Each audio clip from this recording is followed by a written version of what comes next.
Uh, Hello. Okay, we're having some issues with BrightTalk. Um, our PowerPoint is gone again. This is interesting. Istvan, are you there? I'm here. I'm here. Yep. Um, I think we have some issue with BrightTalk, which is not explainable, which is very interesting and worrying. Um,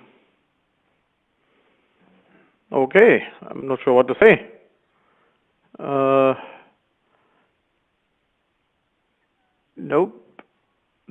Right. So I'm going to have to apologize to the audience, is all I can say. Um,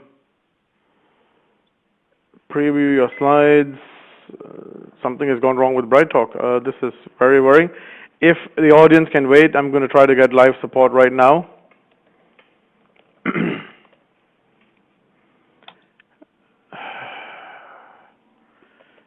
Okay.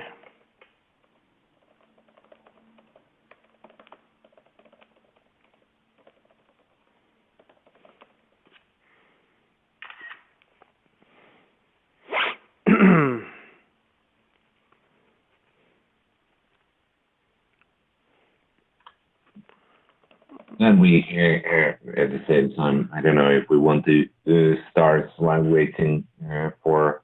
Yeah, we could start talking, but Yeah. yes, so yes, the deck was uploaded. They're going to post a message to the audience on our behalf.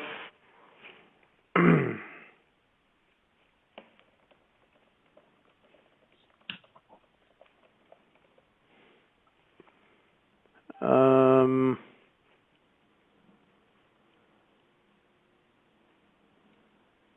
okay, I think let's start anyway. We may have to do this webinar because this is pretty much out of our control. But let's start talking anyway. And I'm talking to the support right now. Istvan, so thank you for joining me. And to the audience, we apologize. This is not something that we are in control. This is something to do with BrightTalk. And regardless, Istvan, we're talking about encryption today. And can you hear me? Yes, I'm here. Excellent. So, just while you were talking to the sports, do the intro parts myself. My background, I'm originally by education, I'm a cryptography engineer. Then I started a company called Tresorit, which is providing or giving an instant encrypted solution, an instant encrypted cloud file sync and share for SMEs and corporates. And what we are doing is basically putting encryption in a usable way. Due to this, I have been selected or listed on Forbes 30 under 30 Europe technology list. Also, can I interrupt you for a second, Istvan? So, before you get to the award, what made you think of starting an encryption like a company like Tresorit? What is the reason behind it? You're encryption engineer, I understand, but there were so many other things you could have tried to solve. Why Tresorit? Why Tresorit and why why cryptography at all? Yeah. So cryptography was a mystical thing for me.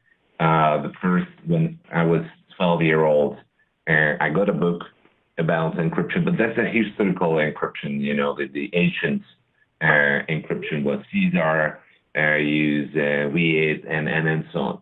And it took a lot of time for me to understand those, but I could understand. And then at the end of the book was RSA, and I didn't get it. And it was like, it was a motivation for me when I got to university. I wanted to spend time to get this stuff, because it is so interesting that you can do something with numbers and no one else can see that data anymore. So what is the meat? What is the secrets here? And it took some years to get there. But when I got to university, I started looking for opportunity. How can I learn more about cryptography? So then, as a cryptography engineer, so that I started as a computer engineer, and then started specializing through my second university at the same time, applied mathematics into cryptography engineering. So that's the background of my interest, and I was happy that I could learn, and I wanted to learn more and more about it. And when I started my thesis, it was, the cloud was starting to ramping up, and securing the cloud. And because if you are outsourcing information to a third party, as a cryptography engineer, it was an obvious choice that you need to use encryption. And it's really interesting you bring that up, because it's really, sometimes I'm a practicing CISO, Chief Information Security Officer, and sadly what I see is many people who you would imagine understand the basics of encryption don't necessarily understand it. And it makes it very sad, because encryption is, now in your opinion, I think hopefully you agree, my opinion is part of the key ingredient for today's security posture. Exactly. And it is important to also just looking at, encryption is everywhere when you are using mobile phones, when you are doing an e-transaction, when you are e-banking, so the digital world is actually surrounded with encryption and provided by encryption. What we see right now is just simple when your iOS is deploying the new updates, it is the digital side. It's not encryption, but it's also the same, related to the same cryptographic tool. So what I would say, cryptography is the thing which is providing or from the background or supporting our digital world everywhere. And one of the challenges, Istvan, we were discussing before we got on to the webinar, one of the challenges is there are so many, I'm going to use the word carefully, there is a lot of misinformation about encryption. I'm not saying that Tresorit, but you know what I mean. Many other vendors globally, the salespeople, the marketing people don't necessarily understand encryption, and they spread a lot of misinformation about it. Exactly. What are your thoughts? Because I know I have a lot of respect for Tresorit. I must make it very clear on the webinar, I am a user of Tresorit. There you go, sir. And I pay for using it, and I like it. I like it a lot. I'll tell the audience later. But why? What is the misinformation? What do you hear when people talk about encryption? There are many things. There is, for instance, one thing that encryption can be used for anonymity, and there is, that it can be used for bad. Encryption itself is not guaranteeing anonymity. There are systems which use encryption as part of that, but using other crypto stuff like Tor networks for providing anonymity. But anonymity is not the core of the encryption. The encryption itself is just to provide confidentiality, nothing more. So just to make sure, encryption is there are other tools, cryptographic tools, for instance, provide integrity, but that's extending and usually goes hand in hand with encryption. So that's one thing, but we can say it's an oversimplification. What is what is misleading, I think, is that there are many architectures in encryption. So that when you are looking at at-rest encryption or intrinsic encryption or having DRM encryption, those are not the same things. So there are slides on this, and hopefully we'll are able to figure out the slide problems. But just to give you a sense of, if you are doing an at-rest encryption, meaning that the information is encrypted before it's stored in the disk, that is great when you're talking about mobile devices. So when you lose a device, because when you lose a device, you don't want someone open up and just take the data from your laptop. But in a case of an online server, it doesn't necessarily provide protection and at-rest encryption, because the encryption engine is sitting on the server. So you get, for instance, a virus or any malware that will able to use the same transparent way of decrypting that information than your software. So that at-rest encryption is something which enables even the online malware, what is on the server, to access the encrypted information. So the essential, then the question is, when the malware, so how can you prevent when a system gets infected or someone hacks into to the system, then the encryption actually makes difference, so the malware cannot get access, or the hacker through the exploit cannot get access to the information. And that part is hard, especially if you are doing the key management in the same machine where that machine can be infected. You're exposing that for the malware infections or. I have to apologize. Sorry to interrupt you, Istvan. I have to apologize to the audience. Bright Talk has still not yet solved this issue. They are still trying. They may not be able to solve this issue in time, because we are still carrying on anyway. We're going to obviously try to rearrange for this webinar. So just to let the audience know, we sincerely apologize for this. Totally out of our control. Istvan, must encryption be unbreakable? Is there anything like unbreakable encryption? There is, but we don't use. And no one in the digital world or over the internet, or very few people use unbreakable encryption. When we're talking about modern cryptography, we are setting a price or make it infeasible to crack. Make it so, a 1 billion year with all the machines on Earth, let's say. So that that is not impossible, but pretty much infeasible. Mm-hmm. So because I tell you why. It's last year.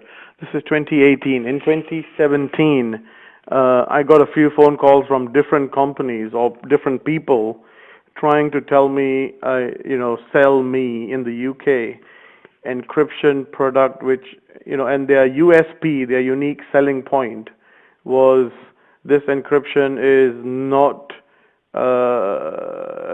made in, as in the company is not in the US, and, hence it is not breakable by NSA and all of those things. And what was worrying to me, obviously I'm a security practitioner, but what was worrying is that surely those people are also calling other companies to try to sell them something that is supposedly NSA proof, but with no, and people may be buying such things which may be completely flawed. Well, it is important to highlight these are all oversimplification, which is not necessarily a lie or misleading. Just try to wrap up in a short call. in a sales call, which not necessarily a problem, but when you have time to discuss, you may want to talk more about it. So that unbreakable. So, for instance, there is an algorithm called AES-2.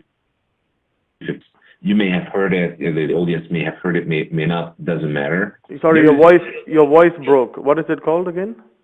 AES-256. AES-2. Yes. AES-256. Yes.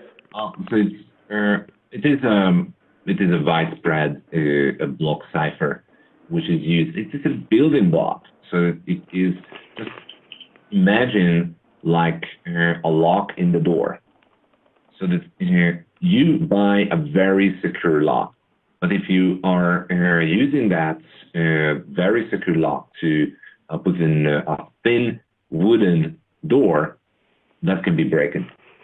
If you are not building, that your server room is not surrounded with concrete, then they will not try to break the steel door with the very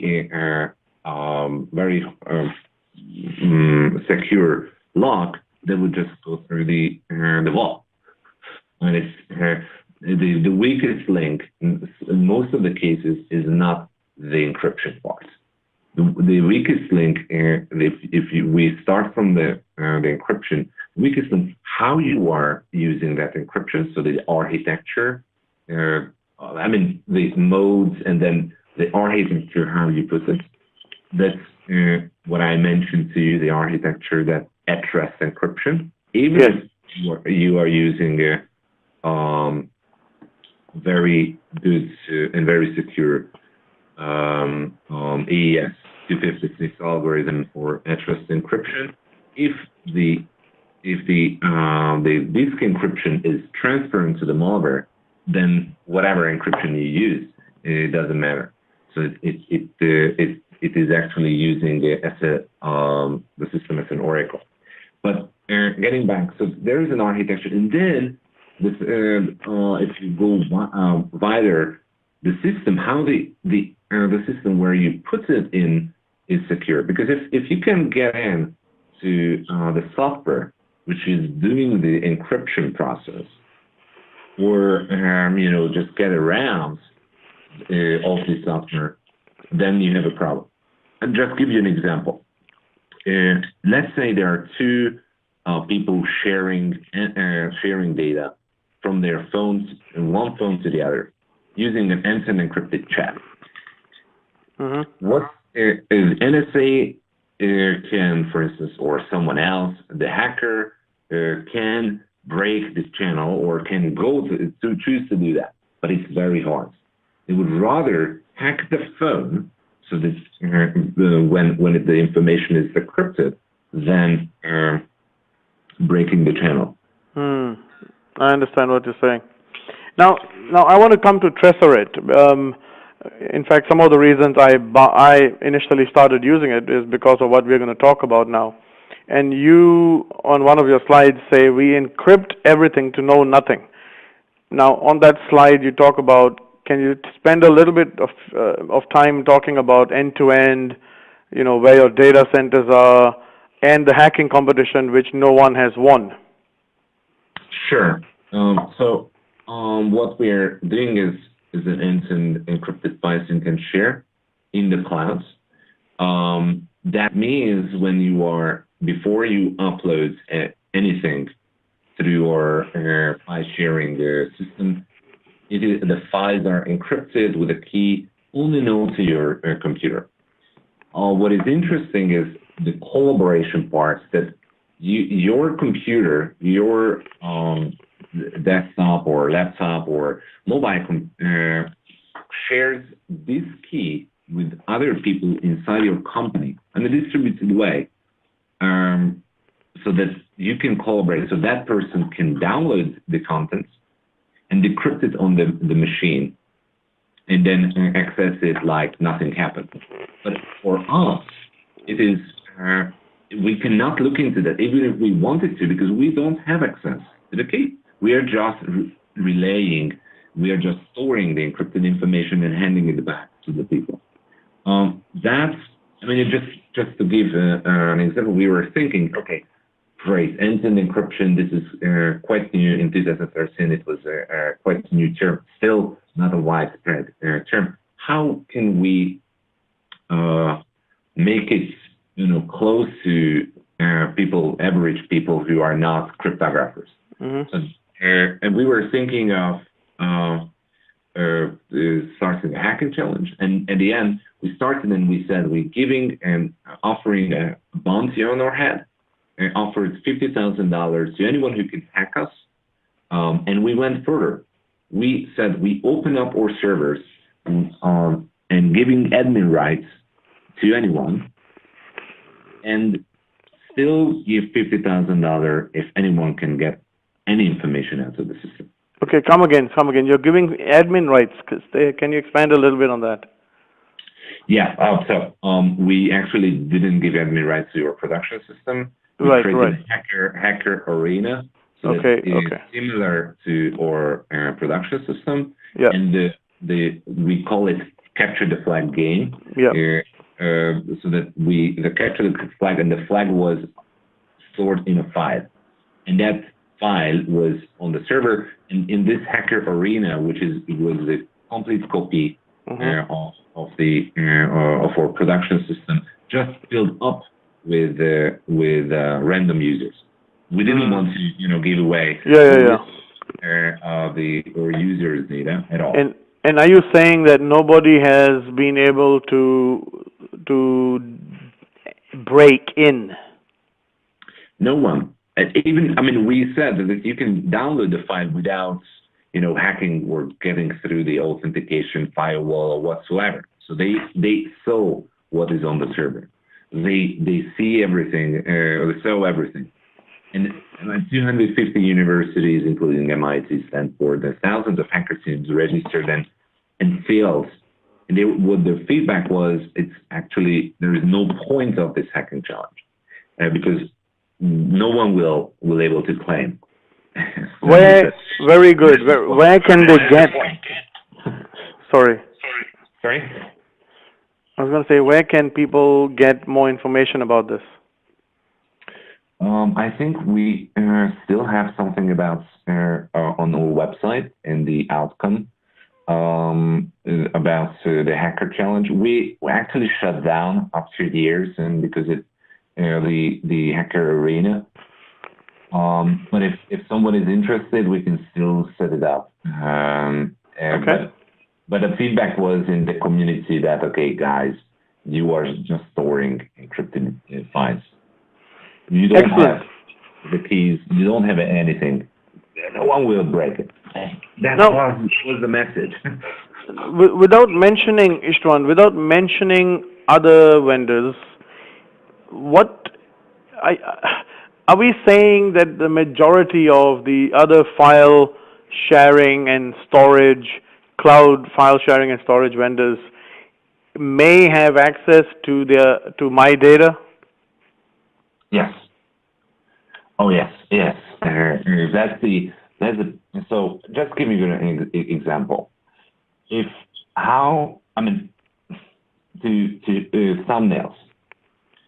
When you are uploading a file, an easy way to implement thumbnails that they are generating a shrinked picture on the server side.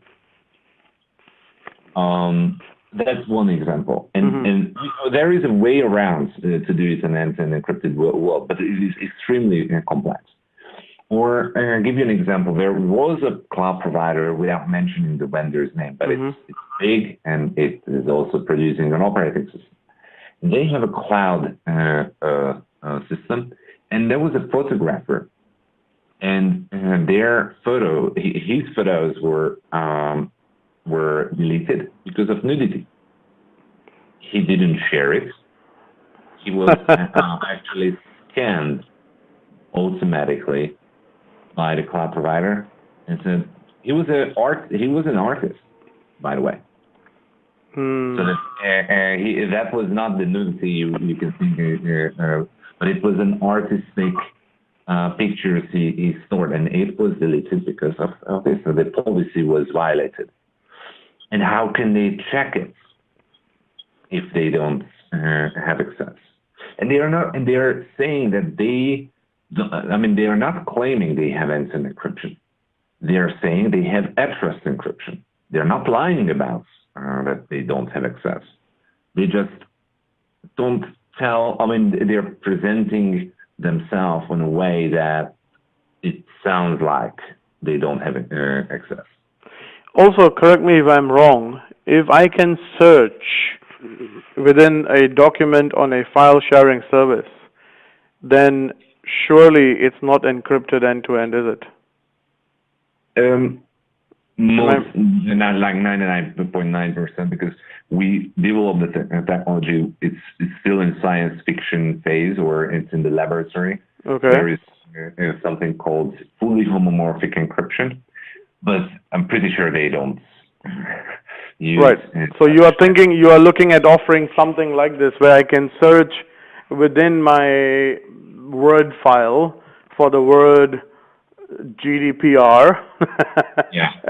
Right. But you can still maintain end-to-end encryption. Yeah. There is something called fully homomorphic encryption, which is still in very, very early stage. We are doing research in this topic. We try to use it. It's not easy, and no one is capable. Or there are a few tries out there, but not a widespread use case. Very interesting. What is zero knowledge? And I think we already touched on it a little bit, but what is zero knowledge encryption? So zero knowledge originally coming from password authentication. So the zero knowledge password authentication, that I can authenticate myself on a way that I'm not telling you that the password, but you can be sure that I have the password, the right password. That is the origin, and that sort of extending this nice expression that, okay, design a system where you don't have access. The system, the cloud, doesn't have access to the information, the password, or this. So just extending this principle for other things, that, okay, the provider who's storing the data not necessarily need to have access to the data. The ultimate, the least privileged principle. Very, very interesting. I just want to apologize to the audience. Bright Talk still has not been able to fix this. All we can do is, sorry, we're going to try to obviously resolve this, and we'll let all the people who are watching now, let them know what we're going to do about it. We will have definitely another webinar where we have some slides, some very interesting animation slides, some very interesting comparison slides. So yes, you will be invited back, and like I said, this is something not in our control. My apologies. So encryptions vary. Now, there is one slide and one statistic, Istvan, which is 9.4% only of cloud providers are encrypting data at rest. It's 1 year old statistic, but it is still very, very shocking. Yeah. This is something. So there is in this the slide. It starts from encrypt data in transit is 81.8%, and encrypt data at rest is 9.4%. Yeah. So there is a big gap, and only 1.1% is using end-to-end encryption or client-managed keys. I'll talk about that. It's not entirely end-to-end encryption. But getting back to at-rest encryption, which is 9.4%, it is in many cases encryption for databases is hard, and it's hard because it takes computation power, and every, for instance, storage request can, generate a huge CPU load. And then turning it off might be a good choice, especially that at-rest encryption is more about protection from, from physical access, so that someone goes into the data center and take out the hard drive and then try to look what is on that hard drive. But at-rest encryption is not protecting from a malware, which is on, or someone hacks into the system. I don't know if you remember the Heartbleed bug. Yeah. The Heartbleed bug was, 2/3 of the internet traffic was infected, not affected somehow. It was a bug into OpenSSL library, which is a component in the, usually it is coming with the Linux distro, but it is a component for the web servers, for HTTPS, and that, through that bug. Anyway, it is a one component, one module. I understand. So, Istvan, I have a question. Why are many vendors or service providers of file sharing, why are they not doing so much data at rest? Is it because it is CPU intensive, or is it just because they're lazy? I think both. It's not just cloud storage. It's also so that the statistics is about cloud providers in general. But they are lazy, and it is also hard in some databases. I'm not talking about files. Let's talk about, for instance, SQL databases, to configure it in a way that it has good encryption on a record level, at-rest encryption. And it can be a laziness, and it can be also that the engineers, they're thinking, okay, this is a physically protected infrastructure. We don't need at-rest encryption because the likelihood that someone will take away the disks is low. Very interesting. And I tend to agree with the second statement, because at-rest encryption is not protecting against something else, like the outside hacker through the internet. It clearly does not. So if someone is making such a choice, I cannot agree. That I cannot disagree with that. I would rather, pick end-to-end encryption, obviously. So, Istvan, I have a question, and this is obviously, is end-to-end encryption, or as we say, E2E encryption, apart from the weakness from the end user, if they use a very simple password, or if they leave their machine unlocked, for example, right? If you keep that aside, are we saying that end-to-end encryption, I think I know the answer, but I just wanted to kind of discuss this with you, is it kind of must be the bare minimum, in fact, kind of must be the first requirement for file sharing and file storage? I think it should be, because there is no point that the cloud provider should get access to information, unless, there are some drawbacks of end-to-end encryption. Sorry, there's some what? Sorry, there's some what? Disadvantages of end-to-end encryption. Just giving you one example. If you forget your password, then we cannot recover any of your data. There's no, like, send me a text message or send me a recovery email. No. If you forget your key and you lose your key, we cannot do anything else than just delete the data. And that's we are providing certain recovery methods. For instance, the admin can recover inside one organization, if it's turned on, so that there is a feature, because certain organizations, larger organizations, need to have that. But that's the admin of the organization, but we cannot do that still. So we still cannot recover only the admin of that organization. Yes, and I think one of your, was it Catalin or somebody was showing me the demo. Even then, if I'm in the employee of the organization, I need to agree to it. Yes. Yes, it is important that we are respecting privacy, and we try to help our customers to respect privacy, and privacy is about controlling information and transparency. So that when you are informing your employees, you have the legitimate right to have access to work-related files. So there is no problem, but you need to inform. So that's why we included as a must-have into the. I was very impressed when I saw that, because I don't use the enterprise version as yet, but that has always been an interesting concern.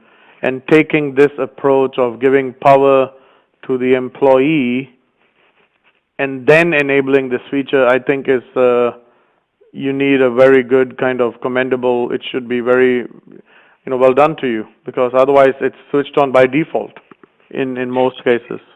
Yeah, well, it's a difference that employees may not able to say no. Then the only option they have is discontinuing using the service, and uploading information in there. So it is not necessarily needed. So it can be enforced, because that can be the company policy, and you want to. But at least the employee then is informed. Correct. At least he or she is informed that this is policy, and rather than happening by default. In the background or in the background, yes. So we say this is something that people may store personal information, especially we are advertising ourselves as a secure storage provider, and yet there is a way for that the admin can access it. But in that case, we are informing and we are being transparent every user about this. Excellent. There are so many more slides that actually we had prepared to share with the audience, but BrightTalk has still not been able to repair this. So, Istvan, I think we are going to probably have to now, it's been about 40 minutes into the webinar, we're going to have to arrange another one where we show the different comparisons of key management and whatnot. Yeah, I could shortly talk about it, but go on. Mm-hmm. So there is two fundamental questions in cloud encryption. One is where the encryption process happens. So where you get the clear text file and you get a random something which you cannot interpret. So the encryption process, where does it take place? Because that is important, because wherever this encryption algorithm is run, that person, computer, has access to the clear text information, and also has access to the key, encryption key. So this, unless every file is encrypted with public key encryption, which is not the case in cloud encryption. Anyway.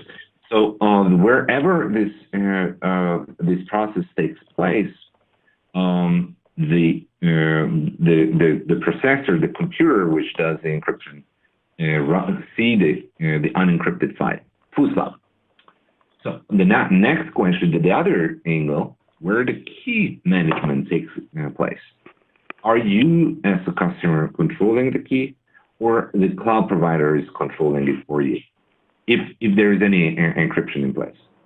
So there are two angles, and there are variations for every combination. And the combinations can be that you have key management or encryption in the cloud, on-premise, so somewhere in your network, and client side, so that the end user device.